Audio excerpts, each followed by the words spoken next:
Yes guys, welcome back to another video. Welcome to the George Benson football channel for your Chelsea news on this fine Thursday. I hope all of you guys are doing well. I hope you're excited for Saturday afternoon, Chelsea versus Brighton. Yesterday, I posted a video talking about, are Chelsea starting to crash out again?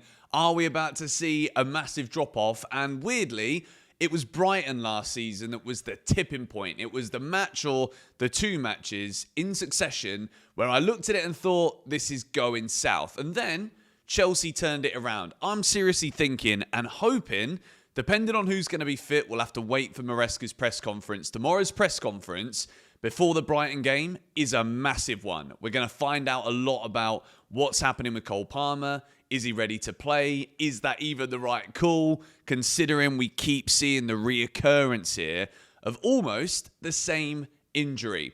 But in today's news video, I want to talk about the latest. I want to start looking forward to the January transfer window because realistically, this could be a massive window for Chelsea. We've not seen us do business in the last couple of January windows, and we might well be forced into action during this January. But before we do get into the news, I want to say a big thank you to today's video and channel sponsor, Plord. Do you know what I really hate? Taking notes. It takes too long, and by the time I actually remember to pick up the pen, the thought has gone and I never actually write it down. And this is where Plord come in. This is the Plord Note, a sleek, pro-level AI note taker that literally records and creates notes for you. So if me and the big dog, Josh Aveste, are doing an episode of the 3 More Points podcast, I'm going to click this button here on the back of my phone case where the Plord sits in this lovely little leather case. I'm going to click the button, and then when I finish recording, I'll click the button again, and from there, I'll have all of the notes and all of the transcript from the video that I have just made. So when it comes to doing YouTube descriptions, this is helping me to make sure that we get all of the important information in there. Plord keeps your data safe with end-to-end encryption. With the Ask AI built into the Plord app and the website, you can ask questions like, when did I last mention Xavi Simons? Probably every video, but the Plord app will let me know exactly where it was because it keeps all of my transcripts whilst I'm recording. Don't worry about your data security, it keeps your data safe with end-to-end encryption and meets global privacy standards like SOC 2 and GDPR. So if you do want to support the channel and you do want to make your life easier by getting your hands on one of these, then make sure you check the link in the description. GBFC10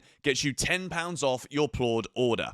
And we are back. Let's get straight into the news. If Mark Guehi, plays a single minute for Chelsea this season, he won't be able to go out on loan in January, as you cannot play for 3 clubs in the same campaign under FA rules. This is where the January transfer window and Chelsea's potential business comes into question, because when you look down the timeline, Chelsea signed Emegha for next summer. Emegha joins from Strasbourg. As of right now, things are going a little bit south for Emegha personally at Strasbourg, not in terms of how he's performing on the pitch, but the outside noise and frustration predominantly from the Strasbourg ultras is making things very difficult. For example, he scored a goal last weekend, goes over to celebrate in front of the fans. It was a big goal that turned out actually being the winning goal, and half the Strasbourg fans are celebrating, half of them are not celebrating. It's very difficult when things go in that direction to turn it around. The kid's job is to score goals on the football pitch. He's a young striker, young Dutch striker.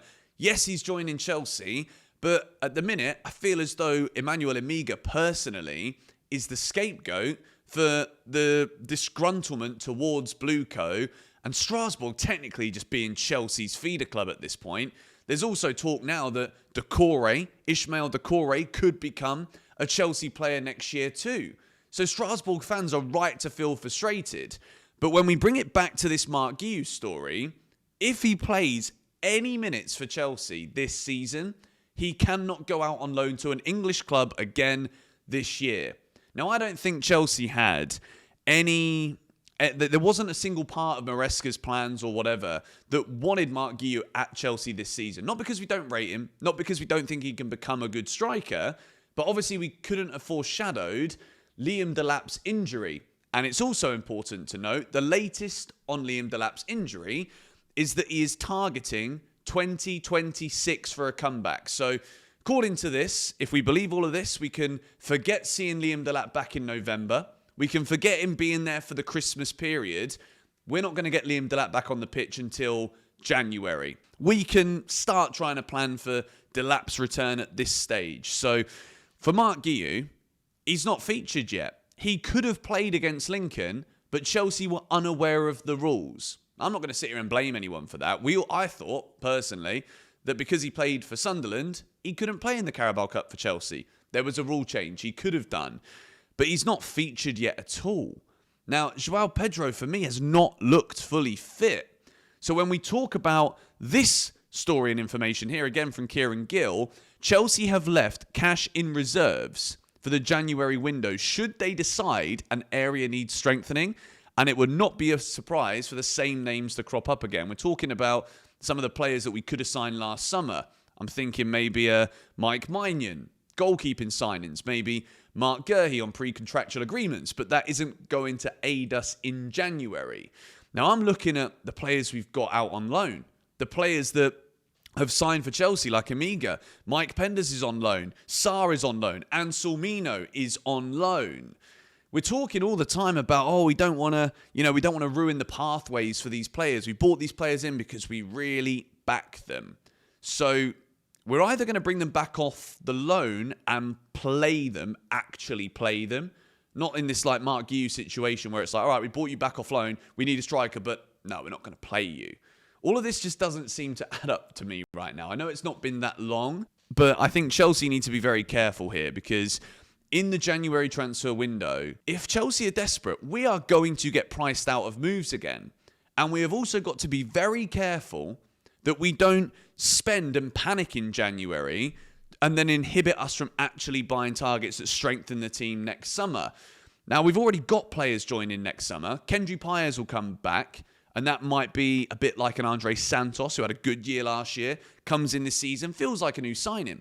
Got Giovanni Quenda also coming through, really talented winger. Dastan Satpayev coming in, brilliant young striker from Kazakhstan. I'm not saying he's going to be the Premier League Haaland winning striker straight away. I don't expect that at all. But it looks like a really neat player. Emmanuel Emegha, same story. When we're talking about all of these, like, we've got this guy coming in, so we don't want to block the pathway. That is actually making the current pathway, in my opinion, the wrong one. Which the pathway Chelsea should be on, which is what I spoke about in yesterday's video, is building on the next step, winning the Club World Cup, and then, right, okay, pushing on. We're in the Champions League now. How do we compete for this? How do we go from finishing fourth to trying to challenge with City, Liverpool, Arsenal? And I don't feel like we're on that pathway right now. Hopefully, in the next couple of weeks, the results will change. And we're going to see something a bit different to suggest that Chelsea could be on that pathway. But in January, we've got to think long and hard. But I also don't want to see players that are actually out on loan, doing a good job, coming back and then still not being used. What? When we could have just gone out and bought a player? But it's so many things at the moment where I look at the recruitment and I just wish the planning was better. Like how we couldn't have foreshadowed having struggles injury-wise, fitness-wise this season off the back of no pre-season. Everyone could see it in the footballing world, let alone us. People might Mickey Mouse the trophy and all of that stuff. But we played against the likes of PSG. We played strenuous, physical games against Brazilian sides. It takes a lot out of the players. Now, I'm also a firm believer that everyone should be able to play 2 games a week. Why is it in the modern footballing world? Players can't do it. What are you on about? Of course they can. But still, Chelsea's situation this season is different. We've got to make sure if we're spending money in January, it is in the right places. But unfortunately, as I said yesterday, goalkeeping position needs addressing. Centre-back, clearly, could be 1 or 2 centre-backs that we might need. And also up front, we're going to need reinforcements if Liam Delap is only back in the new year. So let's move into this one. Fermin Lopez on interest from Chelsea in the summer window. Not on the verge. There were offers from other clubs, but I never had any intention of leaving. And I don't think the club wanted to sell me. I've been a Barca fan my whole life. To me, this Fermin Lopez thing is basically a non-story. If we're going to call it what it really was in the summer, 40 million euros. Like, is that supposed to be Chelsea showing their interest in a player that wants to stay at Barcelona? Barcelona don't want to sell him. Like, it's almost as if it was just there to appease people. Fermin Lopez leaving Barcelona, like everything we hear directly from the horse's mouth, from the player, suggests that this was never even close. Maybe Chelsea are interested in him in the future. I wouldn't be surprised. He's had a very good start to the season at Barcelona, and realistically, we could have done with him. It would have been a very good signing for Chelsea, wouldn't it? After we said goodbye to the idea of Xavi Simons. But let's see what the future holds regarding Fermin Lopez to Chelsea. Chelsea are pleased with the progress being made by Mike Penders, the 20-year-old on loan at their sister club, Strasbourg. Mike Penders is doing very well. As I said, I'm keeping a close eye this season on Strasbourg. I was keeping a kind of close eye on it last year, but this year it's even more obvious because we're seeing so much business between Strasbourg and Chelsea now. They've got Sarr, who is a really good young centre-back. I want to see how he does. And for Mike Penders, I just find it baffling. I was playing some paddle last night. I'm usually just a tennis player, but I was playing some paddle with Man United fan and a Leeds fan. And they were asking me about like how things are between having Sanchez and Philip Jorgensen as your goalies. I said, the only thing that matters to me is the fact that we lost Kepa, Petrovic and Penders in the summer, who all three of them could arguably be number ones for Chelsea right now. So fundamentally, the goalkeeping position is still a problem position at Chelsea. And if we were going to sign a goalie, we should have done it last summer. Because if you sign a Mike Maignan, what does that do for Mike Penders, who, by all accounts, and again, this isn't me just saying I'm believing in the pathways, this, and this. If you actually watch him, you can see he's a really talented keeper. Good with the ball at his feet, good shot stopper too, all round, looks like a serious keeper. But at 20 years old, he could be in Strasbourg for a year more, 2 years more potentially. But then, are Chelsea going to sign a keeper that wants to join for what, a year? 2 years when they see the development of this young keeper? I think we missed the boat, if I'm being quite honest. But if we get Maignan on a free, I'm not turning my nose up at that. Let's hope that he isn't like, nah, do you know what? Say goodbye to Chelsea now. But even still, I'm hoping that Rob Sanchez comes back in this weekend and can re-find that form that made us rightly back him in the summer. And that's why I got so frustrated in the Man United game. It's because I'm just not surprised. Because, a leopard never changes its spots. Is that the phrase? Something like that. He does make mistakes, doesn't he? But let's see what happens from this weekend onwards. Chelsea had a large delegation in the director's box on Saturday. This is at Man United. There was Eghbali, Wyn Stanley, Stewart, Joe Shields, Sam Jewell, Daniel Finkelstein. Among their travelling party was David Weir, less than 2 weeks after his surprise departure from Brighton as technical director. So this is reported here by Kieran Gill. Maybe Chelsea are in the business again of poaching people that work at Brighton.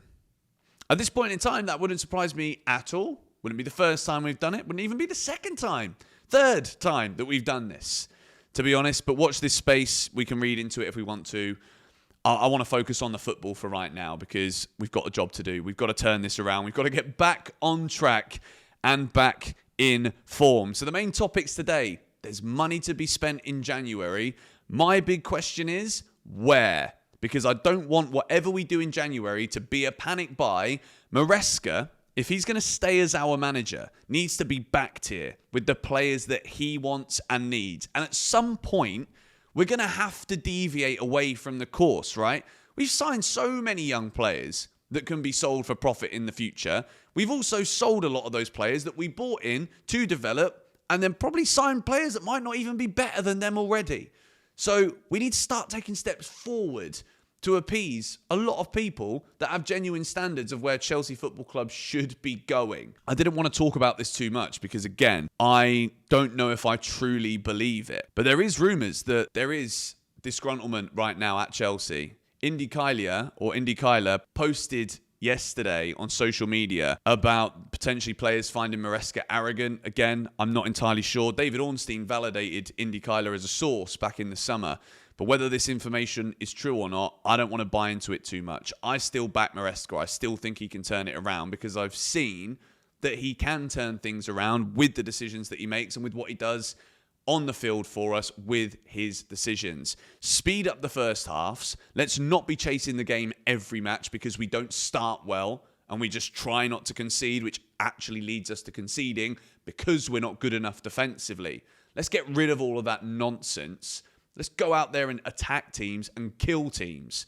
At least then it gives us like something we can get behind. We need to get the cogs moving, the engine turning. And the rumour is that Chelsea are big admirers of Andoni Iraola of Bournemouth, who is, by all accounts, a very good manager, plays very cool, fun, expressive attacking football. But I'm not throwing my toys out about Maresca just yet. I still think he can turn it around. And the only thing I'm concerned about is that he's already kind of showing signs that he doesn't feel like he's being backed. He asked for centre-backs, didn't get them. He's not using Achampong. Make that make sense.